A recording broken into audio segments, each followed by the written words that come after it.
მოგესალმებით, მივესალმებით ჩვენს მაყურებელს.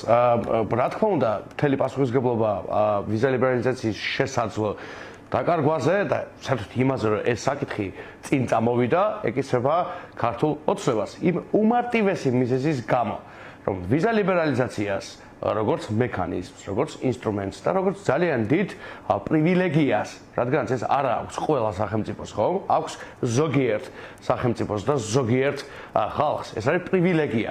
ამ პრივილეგიას გააჩნია თავისი ძალიან კონკრეტული წინაპირობები. თუ შენ არ დაიცავ ამ წინაპირობებს, შენ აკეთებ ყველაფერს იმისთვის, რომ დაკარგო ეს პრივილეგია. თუ შენ რეალურად უფრთხილდები მას და გინდა რომ შენს ხალხს ჰქონდეს ბევრი მსგავსი შესაძლებლობა, არა მარტო ეს, არამედ კიდევ სხვები, მაშინ აკეთებ ყველაფერს სწორად. და ეს სწორი რა არის? აი ახლა ვუსვენდი ქართული ოცნების ამ ფსევდოდეპუტატებს და გვეუბნები რომ გვემუქრებიანო. რითი ემუქრებიან, რომ კანონის უზენაესობა დაიცავიო? სასამართლო ქონდესო? გამჭვირვალება ქონდესო? მაღალი დემოკრატიული სტანდარტი ქონდესო? ადამიანის უფლებები დაიცავიო? ეს არის მუქარა?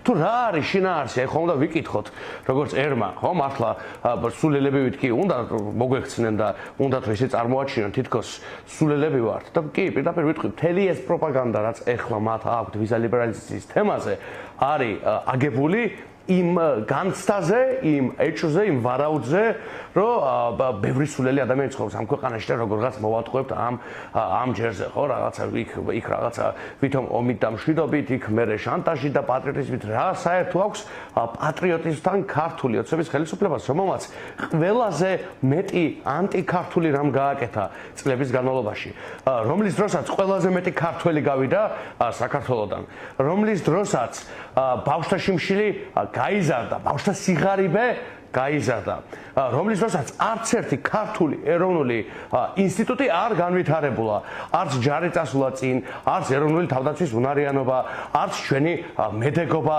რაში გამოიხატება ამ ბოროტობაქვედი რეჟიმის პატრიოტობა, იმაში რომ ქალებს და ბავშვებს ქუჩაში დასდევენ ტიტუშკები? ეს არის პატრიოტობა? თუ იმაში რომ რუსეთს, ირანს, ჩინეთს და სხვა ავტოკრატიულ სახელმწიფოებს მიგვაერთეს იმ პოლიტიკური ეთიკით, რაც მათ გააჩნიათ, იმ საგარეო პოლიტიკური არჩევანით, რაც მათ აქვთ გაკეთებული, რაც ჩვენ არ გვაქვს გაკეთებული, თუ აი რაში გამოიხატება, ხო უნდა დავსვათ ეს კითხვა, როგორც ხალხმა, როგორც საზოგადოებამ, რაში გამოიხატება ის, რომ რომელიმე დეპუტატი ქართული ოცნებისა, ან მათი მინისტრები არიან პატრიოტები და ახლა, როდესაც დიახ, მათი გამოისობით, სწორია, სალომე ზურაბიშვილი, ეს არის თბილისიდან წარმოებული მავნებლობა, იმიტომ რომ აქ არის, ხო, ჩვენს ირგვლივარი საფუძვლები იმისა, თუ რატომ შეიძლება მოვექცეთ მეტ იზოლაციაში. ეს ევროპელებს არ სურთ. მათ ყველაფერი გააკეთეს ყველა ჯერზე, იმისთვის, რომ ჩვენ ქართულ ერს გავხსნოდა გზა მეტი მშვიდობისკენ, მეტი შემოსავლისკენ, უკეთესი, უფრო ბედნიერი ცხოვრებისკენ, უფრო მაღალი სტანდარტის განათლებისკენ. კი ბატონო, გრიგოლ, გადაწყვეტილების სწორი რაღაცები თუ ჩვენ გსურს იქ ყოფნა. კი ბატონო, არ არის გამორიცხული, რომ მას შემდეგ რაც კანონმდებლობით ეს საკითხი გამარტივდება ევროკავშირისთვის, შესაძლოა იმსჯელონ გარკვეულ ქვეყნებზე, შესაძლოა ამ ქვეყნებში აღმოჩნდეს საქართველოს. თქვენი კონტაქტების საშუალებით, ეს ვთქვათ, თქვენს კონტაქტებს როგორ გამოიყენებთ, რა მიმართულებით ჩვენ გვახსოვს ალბათ კანდიდატის სტატუსის დილემა, როგორი იყო მაშინ, ზოგი ოპოზიციონერი ფიქრობდა, რომ ეს ზედმეტი წახალისება იქნებოდა, არ იყო საჭირო ასეთი საჩუქარი, ვიღაცები ამბობდნენ, რომ ეს ქვეყნისთვის და ასე შემდეგ, რაღაც, ანუ ამ ტიპის დისკუსიის გადამეორების საფრთხე ხომ არ არის ვიზა ლიბერალიზაციის თემაზე და როგორი უნდა იყოს ოპოზიციის სათქმელი ასეთ დროს? კარგი კითხვა, მოგახსენებთ, აქ არის ერთი დიდი განსხვავება პროცედურული კუთხით. ნახეთ, ვიზა ლიბერალიზაციის შენარჩუნების თუ შეწყვეტის საკითხზე მსჯელობისას ჩვენი პარტნიორები, კონკრეტულ შემთხვევაში ევროპული კომისია და რა თქმა უნდა, საგარეო მინისტრები, რომლის ასლსაც ძალიან დიდი როლი გააჩნია, ხო? ისინი იმსჯელებენ ძალიან მარტივად, ძალიან კონკრეტულად იმის მიხედვით, თუ მართველი გუნდი, ამ შემთხვევაში ნომინალურად მართველი გუნდი, რას აკეთებს. სხვანაირად თუ ვიტყვით, ქართული ოცნების ქმედებები, პოლიტიკური რიტორიკა და მათი გადაწყვეტილებები იქნება ან შეჩერების, ან შენარჩუნების საფუძველი. ისინი ამ ობიექტური საზომით მიუდგებიან საქმეს და არა იმით, აქ გრიგოლი რას მისწერს, ან სხვა რას ეტყვის, ხო? ამიტომ ძალიან მარტივად მთელი პასუხისმგებლობა ოფიციალურად და ფორმალურადაც არის ქართული ოცნების მხარეს. მათი ქმედებებით გაიზომება, შეგვინარჩუნდება თუ არა ეს ძალიან მნიშვნელოვანი ინსტრუმენტი ვიზა ლიბერალიზაციის. ჩვენს პოზიციას რაც შეეხება, ამასაც მოგახსენებთ აუცილებლად, იმიტომ საზოგადოება უნდა იცოდეს, ჩვენ რა თქმა უნდა და ამის თაობაზე პარტიის თავმჯდომარემ ერთ მნიშვნელოვნად ისაუბრა პირველივე დღეს, ჩვენ რა თქმა უნდა ყველაფერს გავაკეთებთ იმისთვის, რომ ხალხმა და ჩვენ თვითონ ყველამ ერთად საზოგადოებამ არ დავკარგოთ ეს ძალიან მნიშვნელოვანი ინსტრუმენტი. რას გულისხმობს ამის გაკეთება, ხო, ყველაფრის გაკეთება.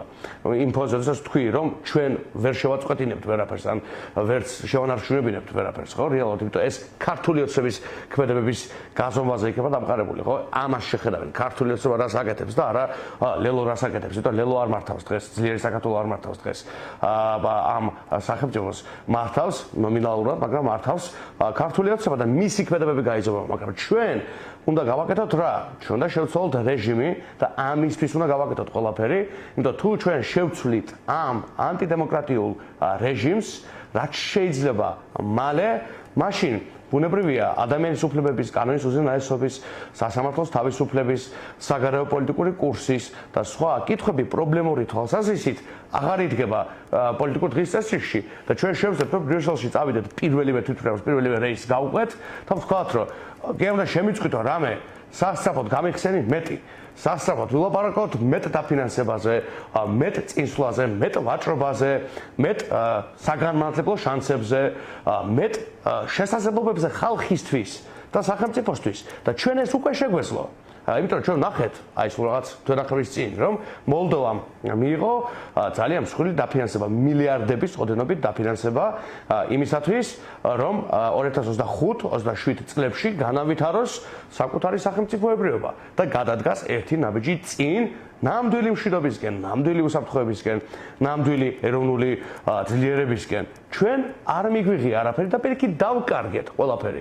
ამიტომ ძალიან მარტივად დგას რეალურად საქმის არსი, ხო? ჩვენ უნდა შევცვალოთ ბოროტმოქმედი რეჟიმი, რომელმაც ყველა შანსი დაგვაკარგინა და ამას ყოველდღიურად შევახსენებ ყველა ადამიანს, რომ ისინი კარგავენ შანსებს. ვინმე სხვა კი არა, თქვენ მეგობრებო, აი ყველა ვინც ახლა მისვენს, ყველა ჩვენგანი, მეც და თქვენს თქვენი შვილები, თქვენ თვითონ, თქვენი მშობლები, თქვენი მეზობლები, თქვენი ახლობლები, როგორც სახელმწიფო ვკარგავთ უნიკალურ შანსებს, არა მარტო დაფინანსებას, არა მარტო წინსვლის შანსს, არამედ სახელმწიფოებრიობის შანსსაც, რომ აქ ამ ქვეყნის მიწაზე გქონდეს ძლიერი ქართული სახელმწიფო, რაც არის ჩვენი მიზანი.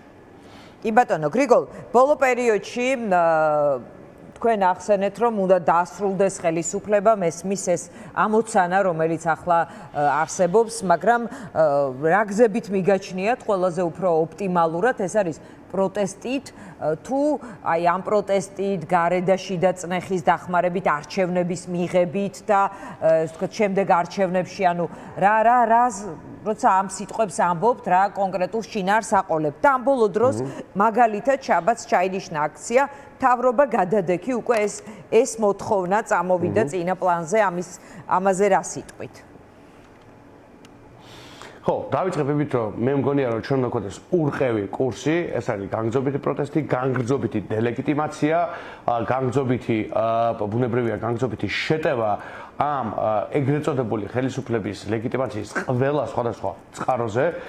ჩვენ ამას ფაქტობრივად ნახევარი წელია ვაკეთებთ და ძალიან დიდი წარმატებითაც ჩვენ ყველანი ერთად, როგორც პროტესტი, როგორც დემოკრატიული საზოგადოება და ეს უნდა გაგრძელდეს და ჩვენ ვხედავთ, რომ ამ ხელისუფლების პირობებში რეალურად ამ ქვეყანას არავითარი ეკონომიკური და პოლიტიკური პერსპექტივა არ გააჩნია და რაც უფრო მკაფიოდ გამოჩნდება ეს და ჩვენ უკვე არაერთ პარამეტრს ხედავთ, ხო? მათ შორის ფისკალურ პოლიტიკაში, მათ შორის ფინანსების მიმართულებით, ეკონომიკაზე აქვს და ეკრება ყველაფერს სამწუხაროდ ხაზი მინდა გავუსვა ძალიან დიდი გავლენა და ჩვენ ყველანი ძალიან ბუნებრივად მივალთ ახალ საპარლამენტო არჩევნებამდე, რაშიც მე ვარ აბსოლუტურად დარწმუნებული, იმიტომ რომ საპარლამენტო რესპუბლიკაში არ არსებობს პოლიტიკურ პროცესში პოლიტიკური მშვიდობის შემოტანის სხვა უფრო ეფექტური ხერხი, ვიდრე არის ახალი საპარლამენტო არჩევნები, რადგანაც ეს არის გადატვირთვის მექანიზმი პოლიტიკური სისტემისა. ეს არის სახელის დარქმევის ფორმა და გზა.